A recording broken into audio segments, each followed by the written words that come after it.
I think that's my wish. Well, no, I don't think. I know that's my wish for all of us. This year, this day is like a clean slate where we get to decide what we're going to write on it. And as Marianne said, this month's theme is Inspired Living. And today's talk is called You're Invited. Here's this blank sheet of paper, and we get to decide, we get to make the choice, because our life is designed by the choices we make. So my invitation today would say, I'm going to choose to be my best self, because our best self can always get better and better and better. Meister Eckhart, the German Catholic mystic, said, God is always needing to be born. God is always needing to be born. And what that meant, and what he meant explicitly, is that we use the power of our imagination and creativity for greater and grander ideas and thoughts and feelings and perceptions about things, that we're growing into a greater understanding that brings us together. Greater things are yet to come. That's the promise of life. The Talmud, I love this little saying, this teaching of the Talmud, says that every blade of grass has an angel whispering, grow, grow. We've got one too. We've got that same thing. So here we have the Catholicism and Judaism, and then we'll get to Sufism, because Hafez says every child knows the name of God, not the God of names. No, every child knows God, not the name of God. Every child knows God, not the name, not the God of names, not the God of don'ts, not the God that does anything weird. But the God that only knows 4 words and keeps repeating them again and again and again, saying, come dance with me. Come dance in my life. Come be part of me and feel fully alive. Come dance with me. As I got in the car this morning, I heard a song I hadn't heard before, and it was by Pink. And she says, take anything you want from me, but you're not going to take my dancing shoes. And I thought, perfect, because dancing, it really means being alive in spirit. That's what we're looking at, being alive in spirit. So there's an invitation always there for us to plug into the infinite, to be guided by spirit, to be infused with something more, and even in the difficult times, to be infused with greater understanding, to be able to hold confusion and wisdom at the same time, fear and possibility at the same time. That happens when we plug in to spirit, to the infinite, to infinite possibility, to unlimited potential, infinite intelligence. We can plug into that, but why don't we? Well, I don't know about you, but too many of us, including me, get stuck in the habitual living, in the drama of life, living from the outside in instead of the inside out. And we forget there's so much more available to us. And we hold on to what is instead of opening to something more. Does that resonate with anybody? Well, now's the time to change it. This is the new year. So I have a story I want to share with you. And there was once a king who received a wonderful gift. He received 2 peregrine falcons, beautiful birds that are actually the fastest animal on earth. And I checked it out, and they can actually fly 200 miles an hour. Wow, I know, I was impressed too. They're known for their speed, of course. And the king was thrilled, and he gave the birds to his falconer to train them. Well, months had passed, and the falconer shared with the king that one of the birds was flying majestically every day, and the other bird had not left his branch since they got him. Well, said the king, he got his sorcerers, his healers, the people of the court. He was going to change that, and he asked them all to come together and start working on this bird. Didn't do any good. Bird stayed stuck to that branch. So he said, well, I need somebody that knows something about the countryside, so bring me a farmer. And the farmer came, and the next day the king looked up in the sky, and the two birds were flying majestically in the sky. And he said, bring me the person who did this miracle. And so sure enough, the farmer comes in. And the king said, well, tell me how you did this miraculous act. And the farmer bowed his head. And he said, well, really, it was quite easy. I cut the branch.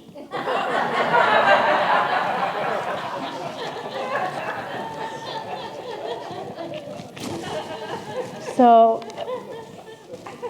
my question to all of us is, what branch are we holding on to? What are we so attached to that we can't open up to make space for something more, something bigger in our life? What's keeping us tied down to the small things? And I'm not just talking about the experiences, I'm talking about our mind being closed down in negativity. Let me give you some questions. Are any of these your branch? I just found this in my folder and I thought I might as well share it. Have I lost my focus? That would be the confusion part. Do I not really know where I want to go or what I want to do? Is that the branch you're holding on to? Well, I don't know. Yes, you do. Of course you do. There's something in you that wants to be greater, know more. Of course. Am I stuck in a negative mindset? Do I keep looking at what's wrong in life instead of thinking of the possibility that's there or what's calling you to do something more? Am I being swayed by adverse circumstances? If you've spent a lot of time with family over the holidays, this might be true. I guarantee you that's not on my notes, but ask yourself, are you a voice coming from something inside you, your own original thought, or are you just an echo? That one really hit home to me, because we all have unique and original and inspired ideas inside of us. But oftentimes we just become a talking head and just either repeat what we've heard, not what we're inspired by, or what we've seen.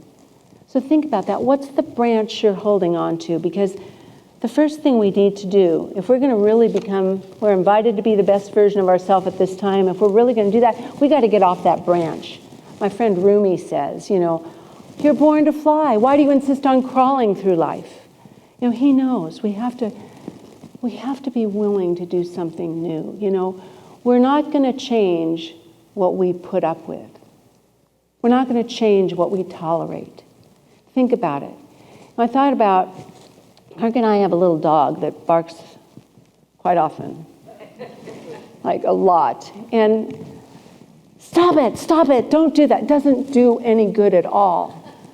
We're tolerating that behavior until we put on this little collar that beeps him when he barks, and he reminds, I'm not supposed to bark, and then he does better, but we've got to take action.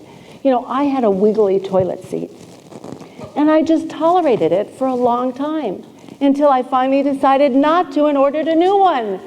I told Kirk we had a blind in our bedroom that I've wanted changed for. I won't tell you if that's days, months, or years, but okay. And we had two other ones that I wanted like it that he knows how to buy, how to install, how to put in beautifully. And it just was something, Kirk, did you think about changing the blind? So finally I just said, babe, I don't think you should sleep in the bedroom anymore until the blind is changed. Guess what I got yesterday? A new blind! You just can't put up with things. You got to take action. And that's what happened. So, gosh, my life is good. I have a new toilet seat. I have a new blind. I'll tell you, things don't get much better than that. But it's not enough just to just cut the branch, as I said. We have to be willing. And Rob, when you were talking about going deeper, that's the first thing I have on my list here. We have to go deeper to find out where we're stuck. Because some of us are just so blind, I'll just speak for myself, we don't know where we're stuck until we really go in there and just imagine if God were whispering to us, let go, let go. What would that voice be telling you to let go of? But then we've got to go, so we need to go deeper to figure out what we need to let go of. And then what we want to become. And that's the next part. The next part is, if we accept the invitation, we have to figure out the branch we're standing on, and then we have to open the space for something greater. And what happens? Well, first and foremost, we realize that divine ideas are at the back of all human thought, waiting to be expressed. All our thoughts have God thoughts behind them, wanting to come up, to be inspired, to be something new. We realize when we get to that place where we open the door to something greater, the divine guidance is always there for us. Wasn't it Jesus who said, ask and it shall be? Seek and you shall?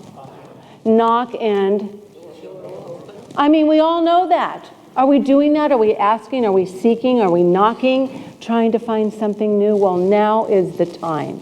Let me tell you, no more fooling around. We got to be doing this. I just talked to Barbara sitting there, and she said, oh my gosh, you know how even Barbara looks so just sweet and normal. She's really kind of witchy. She knows a lot of things beyond. You know, I said, okay, well, tell me about this new year, Barbara. And I kind of cuddled up to her this morning, and she said, oh man, we're opening to new things, new possibilities, new ways of thinking. All the old junk is behind us, and we got to start participating. And I said, hey, that's just what we're talking about today, but we'll have to get more information on that. We've got our part to do so we can be, this doesn't just affect us. It affects everything and everyone around us when we make that choice to be invited to our next best self. Our next best self. And it's happening now. This is the time. You and I get to do that. I did have something very interesting. Oh, yes.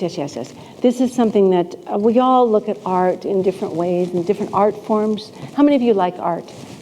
Yeah, we love art. Art is beautiful, wherever, if it's in theater or painting or sculpture, whatever it is, we love it. The artist absolutely believes in the presence of beauty everywhere and is open to it. Now, artists, writers, they don't get inspired all the time because there's God's time and there's our time, but there's an opening because if we believe in something, we make the connection.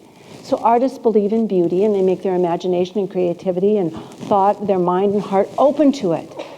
We need to do the same thing with the presence of God in our life, the presence of good, the presence of love, the presence of possibility, the presence of creativity in us in whatever way it's supposed to come out. We have to be willing to be open. God is right where I am right now. Divine guidance is mine in this moment. I don't have to wait for it. I need to be open to it now. I am in partnership with the divine. I move. I'm not alone. I move forward in my life. In that place, move forward where I can find in the confusion the wisdom, where I can find in the pain the treasure, where I can know something greater is at work no matter what's going on right now. It's up to me, right? So did you all think of a branch you're holding on to? Go like this. Let it go. Let it go and stand up. Okay, I'm not letting you get away with a New Year's Day without making some affirmations that we can stand on your feet, stand up straight, be open and available. Let go of anything that you don't want to take into this new year. Just let it go. It's not ours to have right now. We want to go with something fresh and new. Not that we won't slip, but we'll have something softer to fall on. And we can get up more quickly. That's the whole idea. So I know we say this a lot, but just say, I'm alive. I'm alert. I'm enthusiastic. I feel good. I look good. I am good. And I'm ready. I'm really ready to live fully, to live authentically, to live in love, to be the light, and to love who I am. And then just look around, and you don't have to say it out loud, but just say, and to love each and every one of you. We're on this journey together. We're going to make this world a better place.